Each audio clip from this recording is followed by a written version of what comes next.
वेद प्रकाश जी। महाराज जी राधे राधे। आपके चरणों में कोटि कोटि दंडवत प्रणाम। महाराज जी, मैं तिहाड़ जेल में डीएसपी हूँ।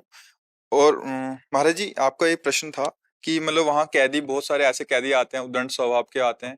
कह रहे हैं कि उनके साथ रहते हुए उनको भी भगवत प्राप्ति का मार्ग, और मेरे लिए भी क्या उत्कृष्ट मार्ग होगा कि भगवत। देखो क्या है कि इसमें भगवत प्राप्ति एक ऐसी बात है, जब तक आप स्वीकार नहीं करेंगे तब तक आपको कोई करा नहीं सकता, ये पक्की बात है। इसमें जबरदस्ती नहीं चलता। ये मार्ग ही श्रद्धा और विश्वास का है। जब श्रद्धा आपके अंदर जागृत हो जाए, विश्वास जागृत हो जाए, फिर आपके लिए ये मार्ग है। और जब तक श्रद्धा विश्वास नहीं, तो जबरदस्ती तो आपको हम भोजन भी नहीं पवा सकते। नहीं, आप नामों खोलो, हम जबरदस्ती डालें, आप उगल दो। तो ये तो भगवदामृत है, भगवदानंद है। अच्छा, बड़ा कठिन है, उनको भी हो सकती है, पर वो स्वीकार करे तब ना।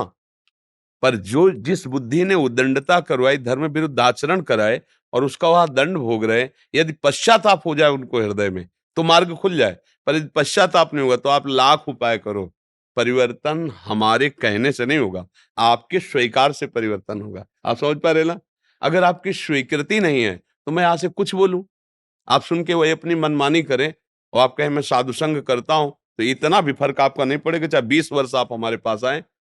अगर कोई सुधरना चाहे, तो कितना भी बड़ा कोई हिंसक पापी चोर हो, वो सुधर सकता है, पर सुधरना चाहे। अगर वो सुधरना ना चाहे, तो हमारे पास रोज बैठे तो भी नहीं सुधर सकता, पक्की बात है। अगर सुधरना ना चाहे तो नहीं सुधर सकता, और सुधरना चाहे तो कोई भी सुधर सकता है। उसके आगे ये नहीं लगाया जा सकता कि ये सुधर सकता है कि नहीं सुधर सकता है।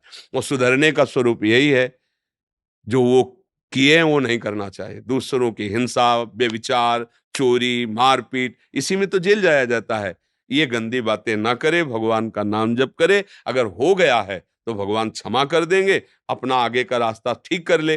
पर भला जेल में बैठ करके भगवान नाम जप करे, बढ़िया, मतलब गुफा में मानो महात्मा भजन कर रहा है, और रुचि के अनुसार भोजन नहीं मिलना, मानो एक त्यागी महात्मा भजन कर रहा है, क्योंकि जो मिलेगा वही तो खाना है।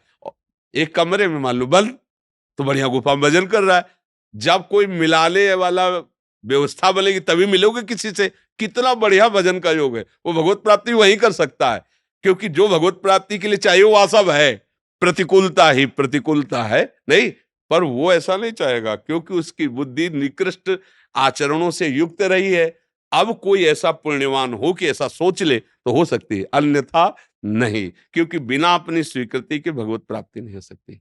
महाराज जी, आपने बताया कि आपके प्रयासों से काफी कैदियों में सुधार हुआ, इसके लिए इनको 2 बार राष्ट्रपति पुरस्कार से पुरस्कृत हाँ, किया अब गया। क्या है कि उनमें जैसे आपको बताया, वो सुधरना चाहते हैं, उनको लगा कि मेरे से गलती हुई और समझ आ गई, सुधर जाएंगे। अगर वो स्वीकृति ना करे, तो चाहे जितना समझाओ, आप कैसे समझ जाएंगे? स्वीकृति से है वो। जब कुछ लोग ऐसे भी होते हैं जिनसे संयोग वशात गलती हो जाती है, उनके मन में पापाचरण नहीं, पर संयोग वशात और फंस गए, वो सुधर सकते हैं। और जिनका व्यसन ही है ये, तो आपके सामने आपके पैर भी छुएंगे, हाथ जोड़ेंगे, पर पीछे वो ऐसे ही रहेंगे जैसे रहेंगे, क्योंकि उनकी स्वीकृति बदलना बड़ा कठिन होता है। और अगर स्वीकृति बदल जाए, तो देखो अपने लोग भक्तों के चरित्र गाते हैं कि पहले वो ऐसे रहे, फिर इतने बड़े महात्मा बन गए। तो ये तो बड़ा मतलब सराहनीय कार्य है कि ऐसे उद्दंड बुद्धि को अगर कहीं किसी भी तरह सुधारा जाए, तो ये बहुत बड़ी मंगल बात है। और भगवान इसमें आपको बल देते हैं। अगर आप दूसरों का सुख चाहें, दूसरों का अच्छा मार्ग चाहें, तो भगवान का बल मिलता है, और उसी बल से हम सामने सुधार करते हैं। तो उत्तम बात है कि थोड़ी देर जो सत्संग की बातें हैं वो उनको सुनाइए, और अगर हो सके तो नाम जप की प्रेरणा कीजिए कि जैसे भी बने तुम राम कृष्ण हरि जपो, तो तुम्हारा आसुरी जो भाव है वो नष्ट हो जाएगा।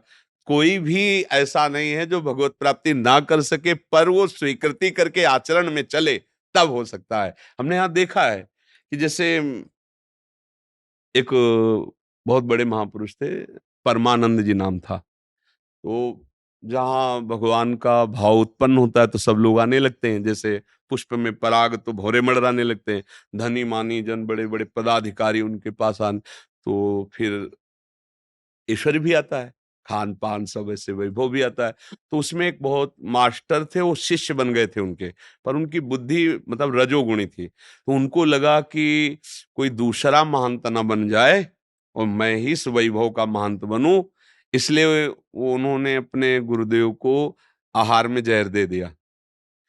खप्पर होता है नारियल का, सन्यासी थे वो, बड़े सिद्ध महापुरुष, शरीर की भी शुद्ध नहीं रहती थी, तो स्नान किया ऐसे ही निकल पड़े, जो लोग आए तो उनको वस्त्र धारण करो, ऐसी ऊंची अवस्था। तो जब ऐसे देखा उन्होंने तो कहा कि ये किसने, वो सामने वो, तो ऐसे देखा पर सोचा कि और गुरु भाई उसको दंड न दे, तो कहा बच्चा क्या तुम समझते हो हमारा कुछ बिगाड़ पाएगा?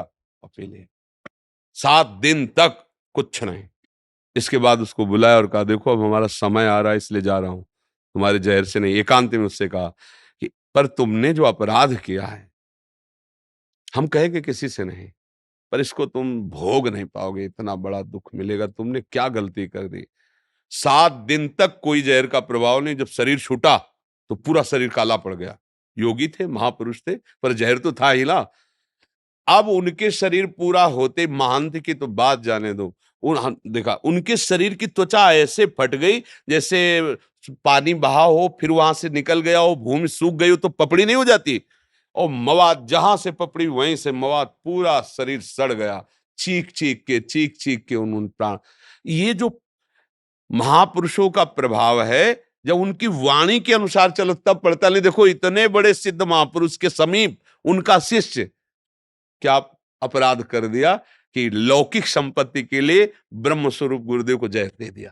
तो इसलिए मुझे लगता है अब कि उपाय करना चाहिए, और जो स्वीकार कर लेगा तो उसका मंगल ही हो जाएगा। जी।